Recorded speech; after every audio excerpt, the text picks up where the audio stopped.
For God is love. May he speak to the name of the one, the holy, and yes, the living God. Amen. Please be seated, friends.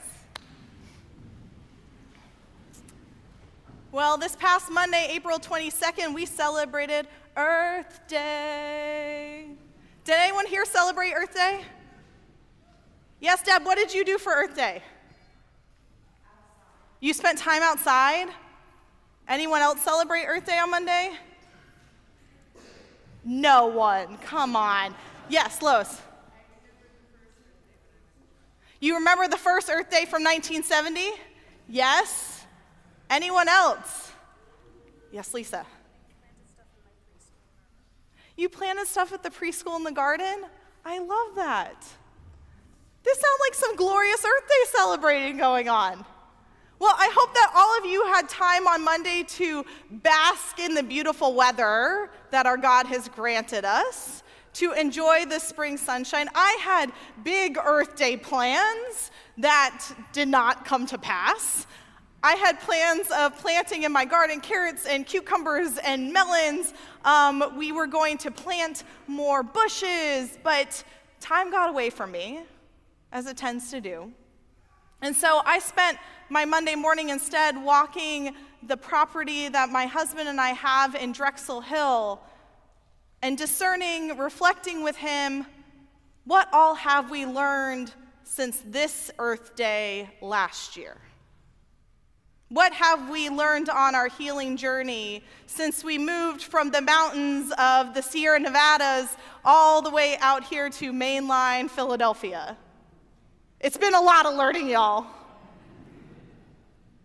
One of the first things I learned was a bit unfortunate at first, but I realized within a month of moving here that I'm really allergic to poison ivy. And I remember all these welts breaking out on my arms and my back, and as I was doing more research, though, a lesson I learned is that healing comes from the source of our pain. Because where you find poison ivy, you're likely to find jewelweed. Is anyone familiar with that little red blossom in swampy areas? Jewelweed is actually the homeopathic remedy for poison ivy. So if you have an oil, a balm with jewelweed in it, it will help to heal your welts, your wounds more quickly. I also have learned in my time here that calling something a weed is all about perspective. Because I don't know about you, but I grew up with this understanding that I was supposed to have this immaculate green lawn with not a dandelion in sight. But what I've learned over the course of my time here is dandelions are actually really amazing plants, y'all. They have these deep taproots that help to amend our soil that regular grass does not have. Their roots can be used as a coffee substitute, decaf though, I apologize. Their greens, their leaves are great in a spring salad or sauteed up with some garlic. It's like some southern collard greens. And the flower is one of the first pollinators of spring. And it can be used in jellies or in herbal teas. The whole plant is edible, y'all. So is it really a weed then? I wonder. And I've also learned really difficult lesson that pruning is hard. There are 2 rose bushes at my home in Drexel Hill, and let's just say they had kind of gone awry over the last few years. I had never really been someone who I thought would be a rose gardener, but as I was doing research late winter, early spring, I realized that when rose bushes have started to grow in such drastic different directions, you have to cut them back hard. You have to prune them almost to the base. And pruning is difficult, y'all, but the lesson from that is that the new growth that comes from it is quite glorious. And that's where we sit in today's gospel reading from John, with this infamous parable of Jesus as the vine and we as the disciples are the branches. And we hear that God, the gardener, is ready for some early spring pruning, y'all. God is ready to cut back those branches that maybe are growing in difficult directions, that have maybe gone awry, that maybe aren't reaching where we want them to. And this parable, interestingly enough, happens not in the Easter season as we read it today, but actually is part of John's farewell discourse, as we call it. It's read only a chapter after that passage from Maundy Thursday, from the Last Supper, where Jesus gives us a new commandment that you love one another just as I have loved you. You also should love one another. And so this is the lens through which the disciples are hearing this parable of the vine and the branches. They're hearing it through the lens of love, not of judgment, not of hate, but that perhaps in our life we sometimes go astray, we grow in the wrong direction, and we have to reconsider, how do we get to the heart of who we were created to be? How we get back to that image and likeness of God that resides deep within each and every one of us, and which we celebrate with a baptism today. We have to discern how we get back to our core, to our center, so that we can bear good fruit. Good fruit that is all about love. And one of the keys for understanding how we can be open to such pruning is in this gospel passage. At the end, Jesus reminds us, this is how you become my disciple. Disciple in the Greek literally means learner. So if we claim to be disciples, for better or worse, we're claiming that we will continue to learn and grow and evolve along the way. We're claiming that we are willing to take in new information and to allow our opinions to be changed by it. We are claiming that pruning back brings new growth, new life, and love, abundant love in this world. And that pruning takes work. It's difficult, y'all, because if we remind ourselves that we're sitting in the Last Supper here, Jesus' last night on this earth, it's foreshadowing how hard discipleship can be. Jesus is going to show us this agape, unconditional love all the way to the cross. Jesus is going to show us this agape, unconditional, abundant love by laying down his life, not just for his friends, but for all of humanity. Jesus is going to model unconditional, agape kind of love by being willing to sacrifice. And so we as disciples and Jesus' earliest followers listen to Jesus' words, and they might be hard at first. It might be difficult to follow that commandment, love your enemies and pray for those who persecute you. Do we do that on a regular basis? It might be difficult to hear the words, take care of the least of these, and to really grapple with, what does that mean? Because in the early church, that meant financially taking care of all of God's children, widows and orphans and anyone who couldn't provide for themselves. We might hear the words of Jesus, which are, blessed are the peacemakers, and wonder why we don't see more peace in our own world. So Jesus prunes the disciples back a little bit. Jesus reminds them that their preconceived notions, that what they've inherited over the course of their lifetime that the world has given them might not be what God actually has in store for them. The pruning is difficult, but the growth is glorious, y'all. So if we follow Jesus, if we are disciples who are willing to learn and grow and evolve along the way, if we allow Jesus to prune us back a little bit time and time again, to get back to that core, to that image and likeness of God, to that being that is all about love, imagine the fruit that we are going to bear in this world. Imagine how bountiful and plentiful it will be.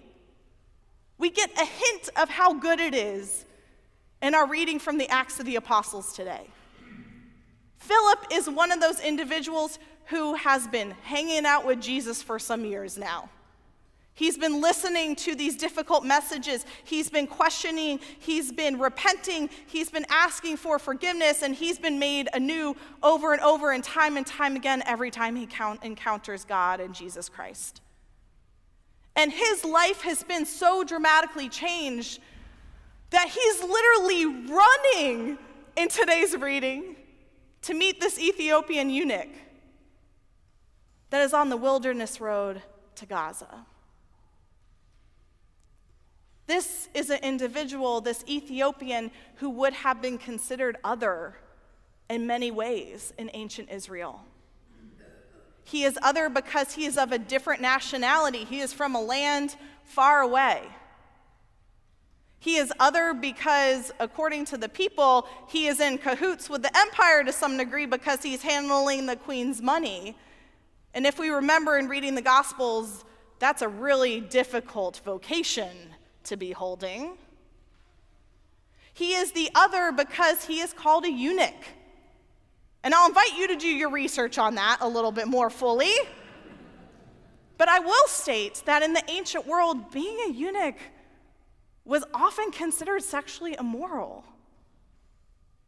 Unfortunately, they were not allowed all the way into the temple, that they were cut off from worshiping God fully. And yet, what do disciples of Jesus do? They break down those dividing walls.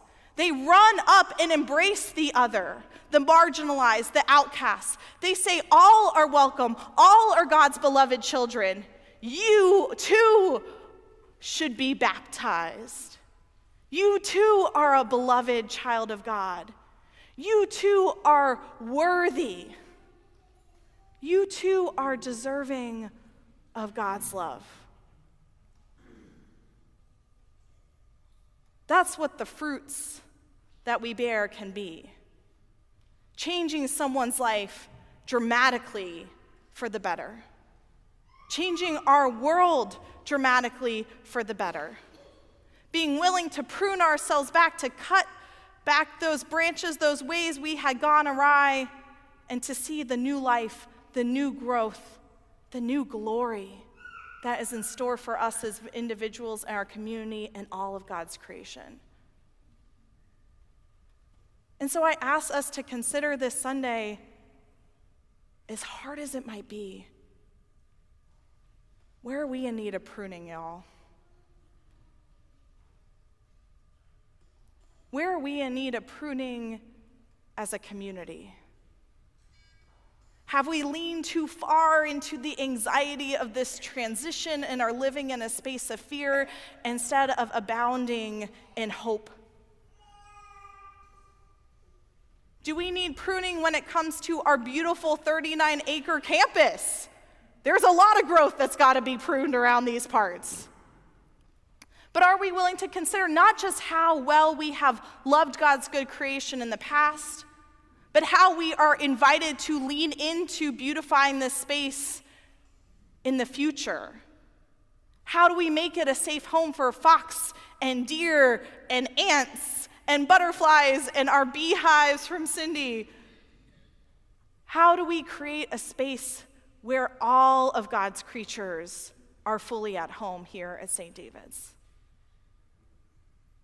Perhaps we need pruning back as we struggle with hard conversations in this country right now, y'all. Because it seems like we're firmly entrenched in our camps, are we not? That we know exactly what the outcome should be. That we're not willing to dream bigger dreams than what is currently right before our eyes. And I can't help but read this reading from the Acts of the Apostles when it says, the wilderness road to Gaza. I can't help but read that and not feel the need to be pruned back a little bit.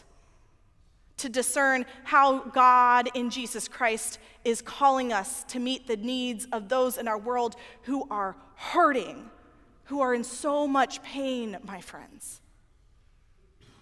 Y'all, how are we as a country called to prune ourselves back a little bit? Because we live in a society that's more divided than ever, it seems. We live in a place where instead of loving our neighbor, instead of loving our siblings of Christ, instead of praying for our enemy, we're just spewing hatred at one another. My friends, pruning is difficult, is painful at times, but y'all, the growth is glorious. Are we willing to allow the gardener to prune us back? To take the time to discern where we have gone astray? To live more fully into that image and likeness of God that dwells within each and every one of us? And to grow in new directions? To grow more fully and abundantly? Are we willing to prune back so that we might bear the fruit of God's love in this world? May we lean in it together and never forget that we came from love, that we're going to love, and so that everything in the middle, y'all, is always all about love. Amen.